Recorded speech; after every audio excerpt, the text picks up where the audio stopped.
അപ്പൊ എല്ലാവർക്കും നമസ്കാരം. അപ്പൊ ഇന്നത്തെ നമ്മുടെ പരിപാടി എന്താണെന്ന് വെച്ച് കഴിഞ്ഞാൽ നമ്മളിത് ഇവിടെ കുറച്ച് വെണ്ടക്കായി നമ്മുടെ എന്താ പറയുക നല്ല അടിപൊളി നാടൻ നെല്ലിക്കായി നമ്മൾ എടുത്ത് വെച്ചിട്ടുണ്ട്. അപ്പൊ ഈ വെണ്ടക്കായും നെല്ലിക്കായും വെച്ചിട്ട് നമ്മളൊരു അടിപൊളി ഒരു സംഭവമാണ് നമ്മൾ ചെയ്യുന്നത്. അപ്പൊ നമ്മളിവിടെ തൊട്ടടുത്ത് തന്നെ നമ്മുടെ ചീനച്ചട്ടി റെഡിയാക്കി വെച്ചിട്ടുണ്ട്. അപ്പൊ ഇതിനകത്തോട്ട് കുറച്ച് എണ്ണ നമുക്ക് ആദ്യം ഒഴിച്ചു കൊടുക്കണം. എന്നിട്ടാണ് നമ്മുടെ കലാപരിപാടി നമ്മൾ ആരംഭിക്കുന്നത്. അപ്പൊ നമുക്ക് വെളിച്ചെണ്ണയാണ് നമ്മൾ ഒഴിച്ചു കൊടുക്കുന്നത്. ഏത് എണ്ണ വേണമെങ്കിലും എടുക്കാം, പക്ഷെ ടേസ്റ്റ് എന്ന് പറഞ്ഞു കഴിഞ്ഞാൽ വെളിച്ചെണ്ണ തന്നെയാണ്. അപ്പൊ എണ്ണ ചൂടാകുമ്പോഴത്തേക്ക് നമുക്ക് കുറച്ച് സാധനം നമുക്കൊന്ന് റോസ്റ്റ് ചെയ്തെടുക്കണം. നമ്മുടെ കടലപ്പരിപ്പ് നമുക്ക് ചേർത്ത് കൊടുക്കണം. അപ്പൊ ഇതൊന്നും നന്നായിട്ട് വറുത്തെടുക്കണം. അതാണ് നമ്മുടെ ആദ്യത്തെ പരിപാടി. കരിഞ്ഞു പോകാതെ നല്ല കടക്കായിട്ട്, അതായത് നല്ല ടപ്പട്ടപ്പേന്ന് കടിച്ചാൽ കിട്ടുന്ന ആ ഒരു രീതിക്ക് നമുക്കിത് വറുത്തെടുക്കാം. ഇപ്പൊ നമ്മൾ കഴുകിയൊക്കെ എടുത്ത കേട്ടോ.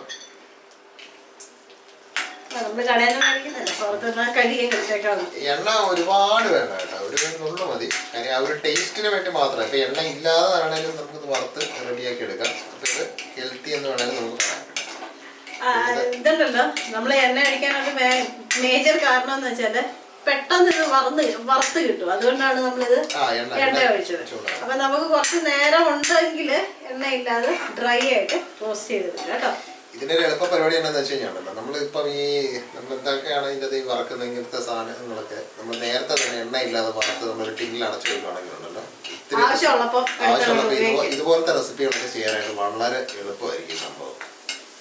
അപ്പൊ എന്തായാലും ഇതൊന്ന് മൂത്ത് വരട്ടെ. ഇത് മൂത്ത് വന്നു കഴിയുമ്പോഴത്തേക്കും ഒന്ന് രണ്ട് സാധനം കൂടെ നമുക്ക് ഇതുപോലെ റോസ്റ്റ് ചെയ്തെടുക്കാനുണ്ട്. അപ്പൊ ഇത് മൂക്കുന്നവരെ നമുക്കൊന്ന് നമ്മളപ്പം വറക്കാനെടുത്ത നമ്മുടെ കടലപ്പരിപ്പ് നല്ല അടിപൊളിയായിട്ട് മൂത്തിട്ടുണ്ട്. അപ്പൊ ഇനി നമുക്കിതൊരു പാത്രത്തിലോട്ട് പോയി മാറ്റിയിട്ട് വേണം നമുക്ക് അടുത്ത സാധനം നമുക്ക് ഇതുപോലെ തന്നെ ഒന്ന് റോസ്റ്റ് ചെയ്തെടുക്കണം. നമ്മൾ അടുത്ത് എടുത്തിരിക്കുന്ന സാധനം എന്താണെന്ന് വെച്ചാൽ ഇത് നമ്മുടെ ഉഴുന്നാണ് കേട്ടോ. ഉഴുന്ന് പരിപ്പാണ് നമ്മൾ എടുത്തിരിക്കുന്നത്. അപ്പൊ ഇത് നമ്മളിതുണ്ടല്ലോ കഴുകിയൊക്കെ എടുത്തിരിക്കുന്ന കാരണമാണ് ഇങ്ങനെ ഒട്ടിപ്പിടിച്ചിരിക്കുന്നത്. അപ്പൊ ഇതും നമുക്ക് ഇതുപോലെ തന്നെ എന്താ പറയുക ഒരു ഗോൾഡൻ രീതി, അതായത് ഒരുപാട് അങ്ങ് മൂത്ത് പോവുക വേണ്ട, എന്നാൽ നല്ല കട്ടിക്ക് കിട്ടുക വേണം. ഇളക്കുന്ന സമയത്ത് ഒരു കിരിയില ഒച്ച ആ ഒരു പരുവത്തിൽ. അപ്പൊ ഇതും കൂടെ നമുക്ക് ഇട്ട് കൊടുക്കാം. ഈ ഉഴുന്ന് ഒരു സ്വല്പം നമ്മൾ എടുക്കുന്ന കടലപ്പരിപ്പിനേക്കാളുണ്ടല്ലോ ഒരു പടി മുമ്പിൽ നിൽക്കണം, അതായത് ഇച്ചിരി കൂടുതൽ വേണം. ഇപ്പൊ നമ്മൾ എടുത്തത് വെച്ചാല് ഒരു 1:2 റേഷ്യോ, അതായത് ഉഴുന്ന പരിപ്പ് ഇരട്ടി എടുത്തിട്ടുണ്ട്. അതെ, ഇതിലാണ് ഇതിന്റെ ടേസ്റ്റ് മുഴുവൻ ഇരിക്കുന്നത്. അപ്പം നമ്മൾ നേരത്തെ അത് വറുത്ത പോലെ തന്നെ ഇതും കൂടെ വറുത്തെടുക്കാം. അപ്പൊ നമ്മുടെ ഉഴുന്ന പരിപ്പുണ്ടല്ലോ നല്ല എന്താ പറയുക മൂത്ത്. അപ്പൊ ആ സമയത്ത് നമുക്ക് ഇതിനകത്ത് കുറച്ച് നമ്മുടെ കറിവേപ്പില നമ്മളൊരു 2 തണ്ടോളം കറിവേപ്പില എടുത്ത് വെച്ചിട്ടുണ്ട്. കറിവേപ്പില ഇച്ചിരി കൂടിയാലും കുഴപ്പമൊന്നുമില്ല കേട്ടോ, കാര്യം ടേസ്റ്റ് കൂടുതൽ കിട്ടും. കഴുകിയ കറിവേപ്പിലാകുമ്പോഴത്തേക്കുണ്ടല്ലോ നമ്മൾ ഇതിനകത്ത് ഇടുമ്പോഴത്തേക്ക് ചെറിയ ശബ്ദകോലാഹലങ്ങളൊക്കെ കേൾക്കും, സ്വാഭാവികമാണ്. അപ്പൊ ഈ നേരത്തെ തന്നെ നമുക്ക് ഇതിനകത്ത് നമുക്ക് ഇതിന് വേണമല്ലോ. അപ്പൊ അതിന് നമുക്കത് നമ്മൾ വറ്റൽമുളകാണ് നമ്മൾ ഇട്ട് കൊടുക്കുന്നത്. അപ്പൊ ഇനി ഈ കറിവേപ്പിലയൊക്കെ നല്ല ക്രിസ്പി ആയിട്ട് എന്താ പറയുന്നത് ഒന്ന് മൂത്ത് കിട്ടണം. കറിവേപ്പില നമ്മുടെ മുളകും. അപ്പം നമ്മുടെ ഉഴുന്ന പരിപ്പുണ്ടല്ലോ ഒത്തിരി മൂക്കുന്നതിന് തൊട്ട് മുന്നേ വേണം. അതായത് നമുക്ക് എടുക്കേണ്ട ഒരു പരുവത്തിനെക്കാട്ടിലും അതെ ഒരു പടിക്ക് മുമ്പേ നമുക്ക് ഈ മറ്റുള്ള സാധനങ്ങൾ ചേർത്തിട്ട് ഇതൊക്കെ എടുത്തു വെച്ചിട്ട് നമ്മൾ ഈ ചെയ്യാൻ തുടങ്ങുകയാണെങ്കിൽ ടപ്പേന്നും പറഞ്ഞ് ചെയ്ത്. അപ്പൊ ഇതൊന്ന് മൂത്ത് റെഡിയായി കഴിഞ്ഞിട്ട് നമുക്കിത് കോരി മാറ്റിയിട്ട് ഇതൊന്ന് തണുക്കണം. തണുത്ത് കഴിഞ്ഞിട്ടാണ് നമുക്ക് വേറൊരു ഇച്ചിരി സാധനങ്ങളോട് മൂപ്പിച്ചൊക്കെ എടുക്കാറുണ്ട്. അപ്പൊ ഇതൊന്ന് തണുപ്പിച്ച് ഇതിപ്പോ കോരി മാറ്റാനൊക്കെ എല്ലാവർക്കും അറിയാമല്ലോ. അപ്പൊ അതുകൊണ്ട് ഇത് നമുക്കൊന്ന് മൂപ്പിച്ചിട്ട് കോരി മാറ്റി വെക്കാം. അപ്പൊ നമ്മളുണ്ടല്ലോ നമ്മുടെ ഉഴുന്നും എന്താ പറയുക കറിവേപ്പിലയും മുളകൊക്കെ നമ്മൾ കോരി മാറ്റിയായിരുന്നു. അപ്പൊ ഇനി നമുക്ക് ആ എണ്ണയ്ക്കകത്തോട്ട് തന്നെ നമ്മുടെ വെണ്ടയ്ക്ക നമ്മളിത് ഇതുപോലെ ഈ സ്റ്റാറിന്റെ ഒരു രീതിയിലാണ് നമ്മളിത് അരിഞ്ഞെടുത്തിരിക്കുന്നത്. അപ്പൊ ഇതും കൊടുത്ത് നന്നായിട്ടൊന്ന് മൂപ്പിച്ചെടുക്കണം. അതാണ് നമ്മുടെ പരിപാടി. അപ്പൊ ഈ സമയത്തൊന്നും നമ്മളിതിനകത്ത് ഒരു ശകലം ഉപ്പോ കാര്യങ്ങളോ ഒന്നും ചേർത്തിട്ടില്ല. അപ്പൊ ഇത് ഇങ്ങനെ ഒന്ന് എന്താ പറയുന്നത് എങ്ങനെ അതെ ഒരുപാടൊന്നും വേഗമൊന്നും വേണ്ട. കാര്യം വെച്ചാൽ നമ്മൾ വെണ്ടയ്ക്കൊക്കെ നമ്മൾ പച്ചക്കൊക്കെ തിന്നുന്നത്, അതുകൊണ്ട് നമ്മൾ ഒരുപാടൊന്നും വേഗമില്ല. പക്ഷെ ഇതിന്റെ ആ ഒരു വഴുവഴുപ്പില്ലേ അതൊന്നും പോയി കിട്ടിയാൽ അല്ലാതെ നമുക്കൊന്ന് മറ്റേ ഡ്രൈ ആയിട്ട് അങ്ങനൊന്നും കിട്ടണ്ട. ഇതിന്റെ ആ ഒരു വഴുവഴുപ്പ് ജസ്റ്റ് ഒന്ന് പോകണം, അത്രേ ഉള്ളൂ. അപ്പൊ അതൊന്ന് നമ്മളൊന്ന് ചൂടാക്കി ഒന്ന് എടുക്കുമ്പോഴത്തേക്ക് ആ സാധനമൊക്കെ അങ്ങ് മാറിക്കിട്ടും. അത്രേ ഉള്ളൂ. വെണ്ടയ്ക്കൊക്കെ എല്ലാവരും പച്ചക്ക് കഴിക്കുന്ന സാധനം. പിന്നെ നമ്മളെന്താ പറയുന്നത് പണ്ടൊക്കെ മറ്റേ നമ്മുടെ വീട്ടിലൊക്കെ തന്നെ ഈ സാധനം നിൽക്കുമ്പോൾ പറിച്ച് കിട്ടുന്നില്ല. അപ്പോൾ എന്തായാലും ഈ സാധനം ഒന്ന് നമുക്കൊന്ന് ഇളക്കി റെഡിയാക്കി എടുക്കാം. റെഡിയാക്കി ഇത്ര ഉള്ളൂ ഇതിൻ്റെ പരിപാടി. അത് കഴിഞ്ഞിട്ട് നമുക്ക് ഇതിൻ്റെ ഫൈനൽ പരിപാടിയിലേക്ക് കടക്കാം. അപ്പോൾ അതായത് നമ്മുടെ വെണ്ടയ്ക്ക ഉണ്ടല്ലോ നല്ല അടിപൊളിയായിട്ട് മൂത്തതിൻ്റെ ആ വഴുവഴുപ്പും കാര്യങ്ങളൊക്കെ മാറി നല്ല ചറമറന്ന് റെഡി ആയിട്ടുണ്ട്. അപ്പോൾ ഇവനെ കൂടെ നമുക്ക് കോരി മാറ്റിയിട്ട് നമുക്ക് ഈ ചീനച്ചട്ടിയൊക്കെ മാറ്റിയേക്കാം. അപ്പം അത് ഇനിയിപ്പോൾ നമുക്ക് ചീനച്ചട്ടിയുടെ ആവശ്യമില്ല. നല്ല പരിപാടി കഴിഞ്ഞു.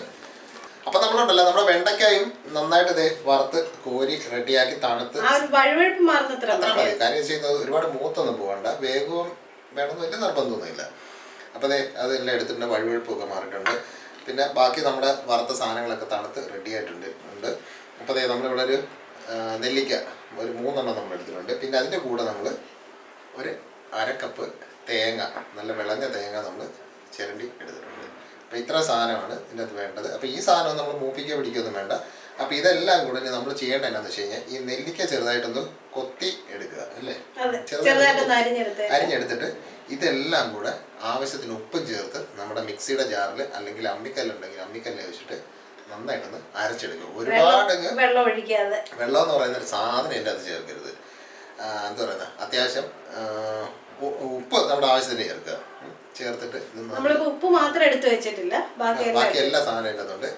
അപ്പോൾ ഇതെല്ലാം കൂടെ ചേർത്തിട്ട് ഒന്ന് ഒരുപാടൊക്കെ ഫൈനായിട്ടങ്ങ് അരയ്ക്കരുത്, ഒരു തരിതരിയായിട്ട് നിൽക്കുന്ന രീതിയിലൊന്ന് അരച്ചെടുക്കുക.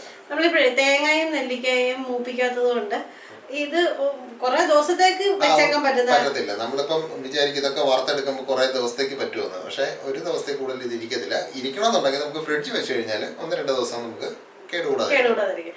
പിന്നെ നെല്ലിക്കയൊക്കെ ചൂടാക്കി കഴിയുമ്പോൾ അതിന്റെ ഒരു ടെക്സ്ചറിനും അതിന്റെ ഒരു രുചിക്കും ഒക്കെ വ്യത്യാസം വരും. അതുകൊണ്ടാണ് നമ്മൾ അത് അതേപോലെ അതിന്റെ ഒരു എന്താ പറയുക, ഒരു കടിക്കുമ്പോൾ കിട്ടുന്ന ഒരു ക്രിസ്പി ആയിട്ടുള്ള ഒരു എഫക്റ്റ് ഉണ്ടല്ലോ പച്ചയ്ക്ക്, അത് മാറിപ്പോകും. അതുകൊണ്ടാണ് നമ്മൾ ഇതൊക്കെ പച്ചയ്ക്ക് എടുത്തിരിക്കുന്നത്.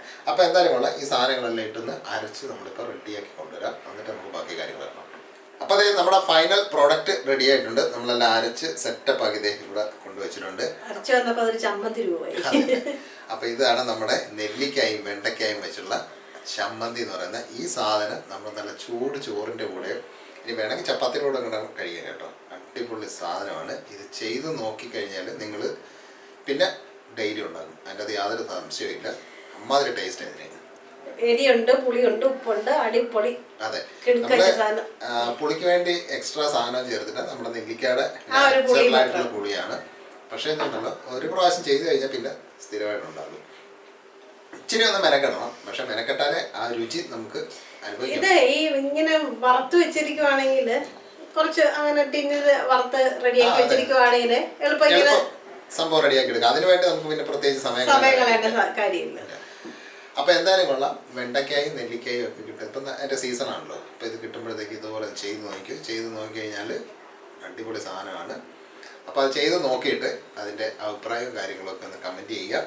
പിന്നെ ഇതുപോലത്തെ റെസിപ്പികൾ ഇഷ്ടപ്പെടുന്ന ഒരു മറ്റുള്ളവർക്ക് കൂടെ ഒന്ന് ഷെയർ ചെയ്ത് കൊടുക്കുക. ഇത് പിന്നെ ഇതുവരെ ചാനൽ സബ്സ്ക്രൈബ് ചെയ്യാതെ കാണുന്ന എല്ലാ കൂട്ടുകാരും ഒന്ന് സബ്സ്ക്രൈബ് ചെയ്യുക. തൊട്ടടുത്തുള്ള ആ ബെല്ലൈക്കൺ കൂടെ ഒന്ന് ഓൺ ചെയ്ത് റെഡിയാക്കി വെക്കുക, ഓണാക്കി വെക്കുക. അപ്പോൾ അത്രയൊക്കെ ഉള്ളു. അപ്പോൾ എന്തായാലും ഇതൊന്ന് റെഡിയാക്കി നോക്കുക, അതിൻ്റെ അഭിപ്രായമൊക്കെ ഒന്ന് പറയണം. അപ്പം ഇതുപോലെ തന്നെ വ്യത്യസ്തമായൊരു കിടുക്കാച്ചി റെസിപ്പിയായിട്ട് നമുക്ക് അടുത്ത ദിവസം കാണാം. അപ്പോൾ എല്ലാവർക്കും തൽക്കാലത്തേക്ക് by.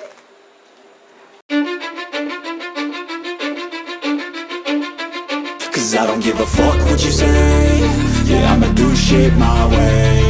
So you can go kick rocks, I'ma stack bricks up, build what I want to make. Yo, I got a lot of shit to say, so I'ma do this every day. I'll be writing things until I'm fucking buried in my grave.